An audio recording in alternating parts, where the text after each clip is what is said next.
Hello student, welcome to the lecture series of human values. Today I am going to talk about professional ethics. What is professional ethics? Professional ethics means to develop professional competence with ethical human conduct. Means you will have to make a balance between your professional skills, your competence and professional skills plus your ethical human conduct. So here we have already talked about ethical human conduct. That what is ethical human conduct? It is made of three main terms, which are values, policy and character. So now ethical human conduct means definiteness of human conduct, means your human conduct should be good. Ethical human conduct is the foundation of professional ethics. Whatever professional values you have, you need to have basic human values at first inside you. So the only effective way to ensure professional ethics is through correct appraisal and systematic development of ethical competence in the professional or in the human being who is working in a profession, who is going or choosing a profession. So here, what is a profession? Profession is a significant domain of human activity targeted towards participating in the larger order, which includes the society and nature around. Thus, it is a meaningful participation for each one in one or more of the five domains of human endeavor needed for a harmonious society. So, for a harmonious society, whatever for five domains we had studied in our earlier units, so this is one of the important domain where you need to produce things and you need to go for production related activities. So when we talk about profession in which we produce physical facilities and we do activities which are related to production of physical facilities, it also makes available the necessary physical facilities for oneself and one's family. So when you go for your livelihood, when you earn money, you provide physical facilities to yourself and your family at the same time. Here one has to interact with other human beings as well as the living and non-living entities of rest of the nature. Through professional education, one acquires the specific skills and knowledge in order to make this contribution in the larger order. Ethical conduct of profession implies the right utilization of one's professional skills. So you utilize, or you can say directly utilize your professional skills to fulfill the comprehensive human goals, and you participate meaningfully in the larger order for the production with your ethics. Professional ethics may be defined as a form of applied ethics that examines ethical principles and moral or ethical problems that arise in a business environment. So first we need to talk about ethical principles, and then what are the problems arises when you work in a professional environment as an engineer.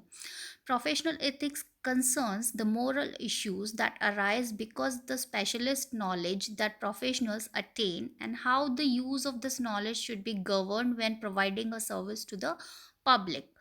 So it professional ethics talks about, or it is concerned with moral issues which arises when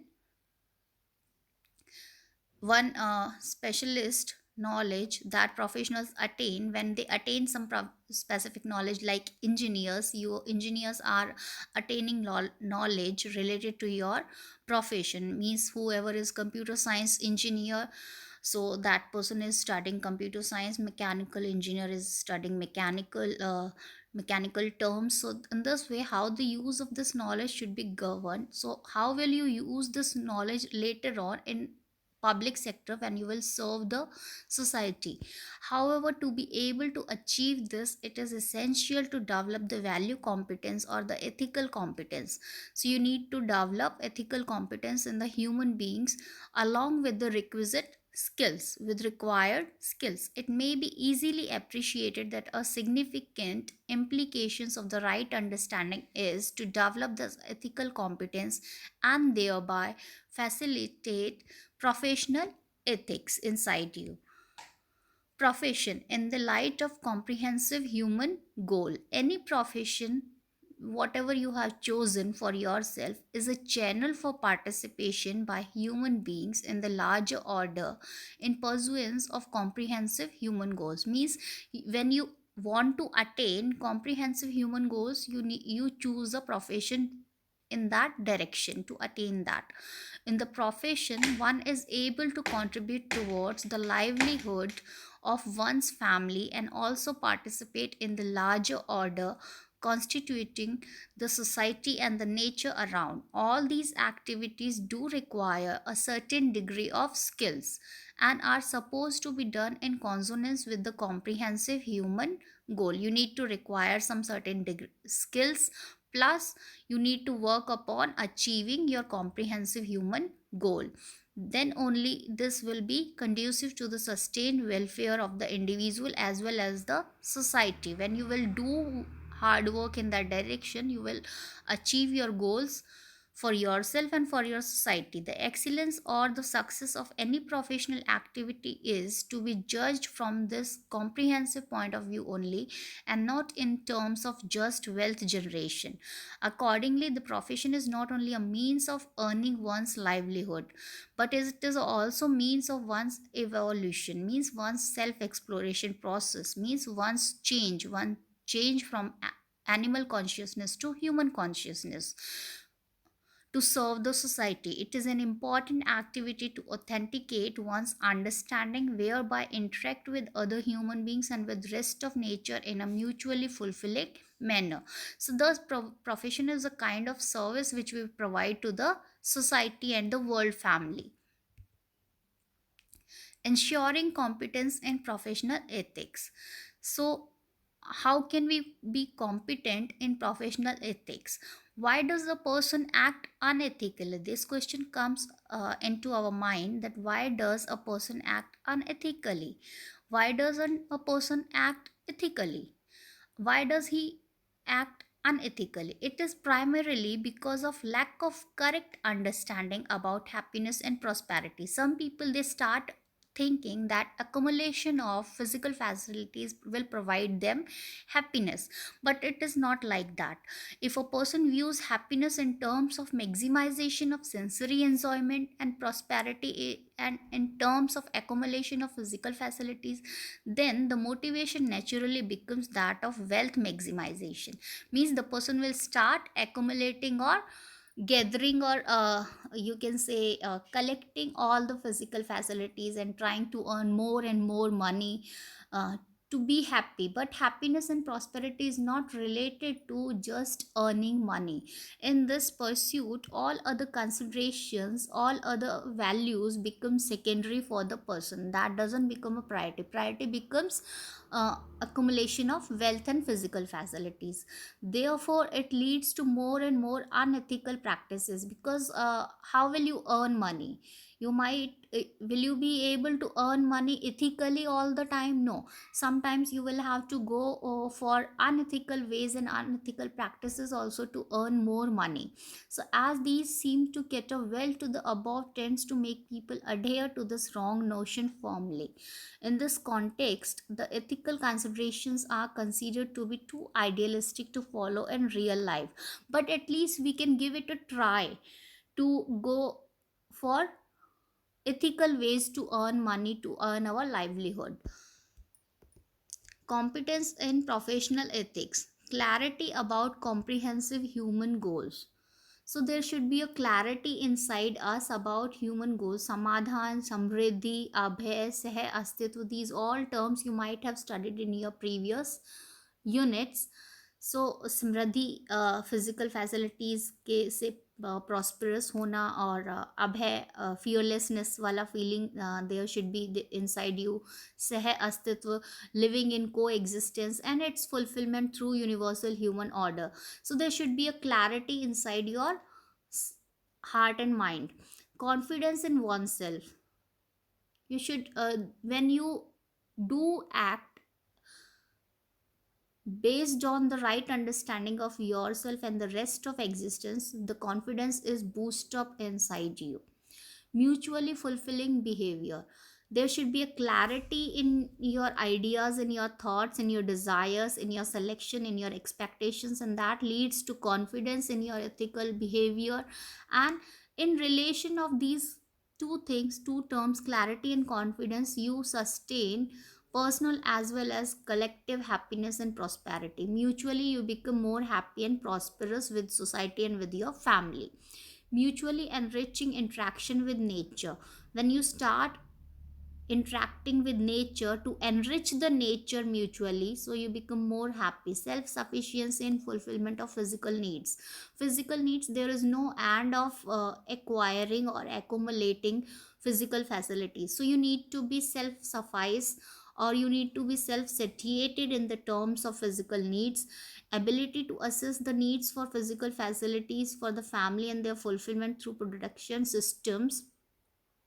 Ensuring harmony in the nature. When you try to serve your family and to serve your society with the production system, you need to take care that you're not disturbing the harmony of the nature. So like for example, we need not to cut more and more trees, or if we are cutting trees, we need to plant more trees to balance the nature, to have harmony in the nature. And the light of the above, one acquires the ability to identify and develop appropriate technologies, production systems. So when we talk about competence and professional ethics, we need to develop appropriate or suitable techniques or suitable production systems which will not disturb the harmony in the nature. And we need to have people friendly and eco friendly technologies. So what are the issues we can discuss about in professional ethics? Some unethical practices are these, like corruption in multiple forms and at various levels in the organizations. So we need to remove corruption because this comes an unethical practice. So we need to remove that to have harmonious environment in professions. Tax evasion, misappropriation, and misuse of public funds is also a big problem or a malpractice prevailing in the professions. Misleading propaganda, unethical advertisements, and sale promotions are also the factors or practices which are unethical, and we need to take care of, and we need to solve these issues. Cutthroat competition is there in the market, that also make people unethical to achieve their goals. Exploiting the weakness of consumers, you start exploiting your consumers or customers when you know about their weaknesses, so that is also malpractice. Endangering the health and safety of public at large, so you need not to uh, endanger the health and safety of society. You need to take care of your society and nature at the same time. Next is holistic criteria for evaluation. What should be the criteria for evaluating these modern technologies and systems? So you need to see that they should cater to appropriate needs of lifestyles of people. That should be people friendly, that should be eco friendly, at the same time nature friendly. So if your technology is catering needs of people, at the same time it is people friendly and eco friendly, so then you can evaluate it into right direction. You can say that it is good for society. Conclusion: to sum up this unit, I can say that profession implies meaningful participation in the larger order, including society and nature, in pursuance of comprehensive human goal, and in the process also making available the necessary physical facilities for one's family. Developing ethical competence in the individuals or in the professionals is the only effective way to ensure professional ethics. So we need to develop ethical competence in professionals in any organization. The increase of unethical practices in various professions need to be stopped. These contradictions, dilemmas are primarily due to the prevailing worldview focusing on profit maximization. So, when we are thinking about profit maximization, we need to think about balancing the harmony in the society and nature also at the same time. So, these can only be resolved through right understanding and having good ethical human conduct. So this is the last unit 5 of your syllabus. I have already covered up, and I have given you enough material in these slides to prepare for your exams. I hope that you will do good in your exams and you might have understood all the concepts very well. Thank you very much to listen for listening me.